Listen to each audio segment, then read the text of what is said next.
African leader. Los Angeles, I met with my co-chair of the UN Secretary General's Sustainable Development Goals Advocates Group, Prime Minister Mia Mottley of Barbados. We focused on mobilizing all possible resources, government, the private sector, multilateral development banks, and philanthropic foundations. Since the G7 last year, we've made significant progress together, including commitments to support countries in managing their own energy transitions away from coal and other fossil fuels. Canada doubled its international climate finance commitment to $5.3 billion over 5 years, in large part to support these efforts, which include a $1 billion investment in the Accelerating Coal Transition Program. Of course, if we want to close the infrastructure gap, we have to find ways to incentivize greater private sector investment, because no amount of public money can single-handedly fix this issue. That's why, at home, organizations such as our Development Finance Institute, FinDev Canada, is helping build a blended finance platform in partnership with key institutional investors. We're doing this to lower the risks for private sector partners and put their capital to work to help solve today's big problems. Canada's private sector is already a significant investor in global infrastructure, and we're going to help them do even more of it. On sait qu'il reste du travail à faire, et c'est pour ça qu'on est ici aujourd'hui. On doit rester déterminés et unis. Aujourd'hui, on réaffirme notre engagement envers notre partenariat en matière d'infrastructure et d'investissement. Canada will continue supporting these efforts through a common strategic approach. I look forward to continuing to work with you all during this summit and mostly over the years to come.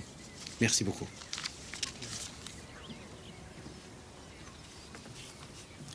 Now I ask the President of the European Council, Charles Michel, to speak to us.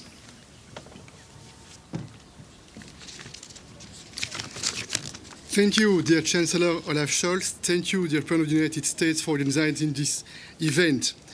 The EU fully supports the G7 partnership on global infrastructure and investment. And the reason is simple. We have always been a leader in cooperating with developing countries. 46% of global development aid comes from the European Union. And everywhere, almost 70 billion euros go to fund more peace, more prosperity, and more development. The G7 is committed to values, standards, transparency, principles, and so is the EU. We focus on smart, clean, and secure investments in sustainable infrastructure, in digital, climate, energy, or transport. And we also invest in the power and potential of people, in their education and health, and in cutting-edge research. The EU is a project of peace and prosperity, anchored in the rule of law and multilateralism.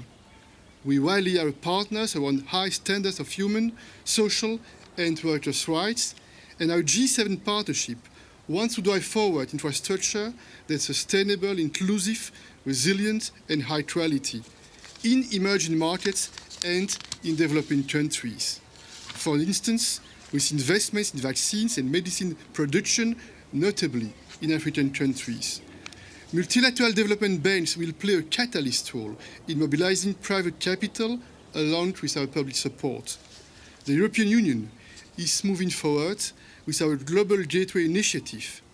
At our EU-Africa Summit last February, we announced an Africa-Europe investment package of 150 billion euros. We are investing in many concrete projects in Africa and with Africa. The submarine Euro-Africa Gateway cable and the local pharmaceuticals cooperation are two good examples. In the Indo-Pacific, we are very engaged in the field of sustainable connectivity in transport, energy, and technology. In conclusion, we need values and standards, and that's why we are fully on board. I believe, I'm convinced, that the G7 and the EU are taking the right direction for a more stable and forward-looking partnership. I thank you. The last that will speak here to us is the Prime Minister of Italy, Mario Draghi. Thank you, Olaf. Just 2 words after everything has been said. This group of countries is being the largest financier in assistance to investment projects in developing countries. We have to do more, and we also want to be this effort widely acknowledged in partnerships with developing countries. Multilateral development banks, and especially the World Bank, will be mobilized even further together with the private sector. Again, a wide effort of partnership with developing countries has to be undertaken. The areas, you've heard the many areas in which these investment projects are going to be undertaken, but on 2 areas I want to put more stress. One is energy, and the other one is healthcare. Energy. It's quite clear that in the present situation, we'll have short-term needs that will require large investments in gas infrastructure in developing countries and elsewhere. But we have to make sure that they can be retroverted to carry hydrogen. So that's a way to reconcile short-term needs with long-term climate needs. And also, many developing countries and one continent, Africa, is exceptionally suited for investments in renewables. And that's where I would expect all our countries to fund and design, identify and design many investment projects in this area.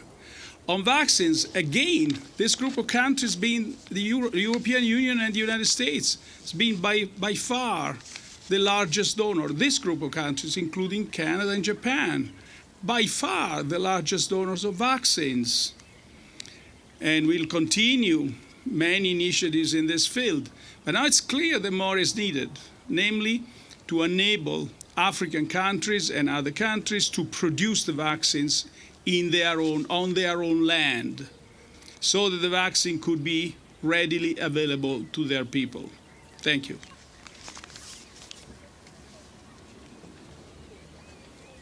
Thank you to you all.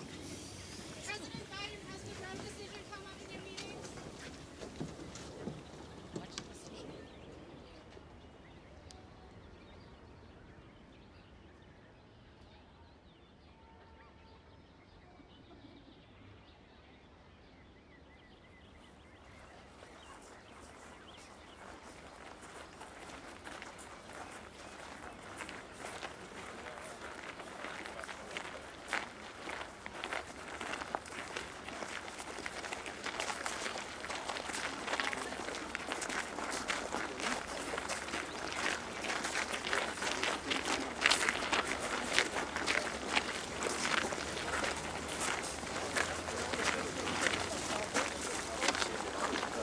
Camera behind you, stop.